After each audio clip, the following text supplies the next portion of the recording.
Hello. खरंच salicylic acid इतकं useful आहे का?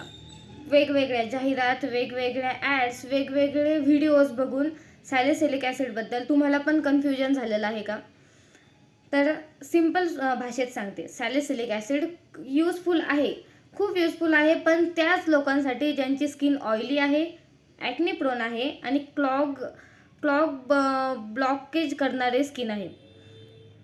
सॅलिसिलिक ॲसिड सिरम ब्लॅकहेड रिडक्शन करतं, परत पोर्स क्लिनिंग करतं आणि स्मूथ टेक्स्चर देतं. पण सॅलिसिलिक ॲसिड सिरम ज्यांची स्किन सेन्सिटिव्ह आहे त्यांच्यासाठी नाही आहे. त्यांनी ते डर्मॅटोलॉजिस्टनी जर तुम्हाला रिकमेंड केलं तरच ते यूज करावं. आणि ज्यांची स्किन नॉर्मल आहे, ज्याला सगळं काही सूट होतं, त्यांच्यासाठी ते चालून जातं. ऑइली स्किनवाल्यांसाठी बेस्ट आहे सॅलिसिलिक ॲसिड.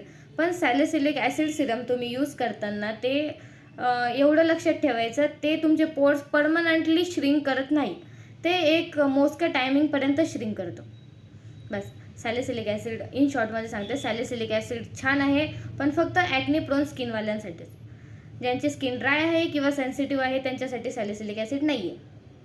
बस इतकंच. आणि हो, सॅलिसिलिक ॲसिडबद्दल जर तुमचे क्वेश्चन संपले असतील किंवा तुम्हाला जर आता सॅलिसिलिक ॲसिडबद्दल ॲसिड सिरमबद्दल जी पण काही इन्फॉर्मेशन मी दिलेली त्यातून तुमचं समाधान झालेलं असेल तर माझा नेक्स्ट व्हिडिओ बघायला विसरू नका. माझा नेक्स्ट व्हिडिओ असणार आहे ओपन पोर्सबद्दल. ओपन पोर्स परमनंटली क्लोज होतात का?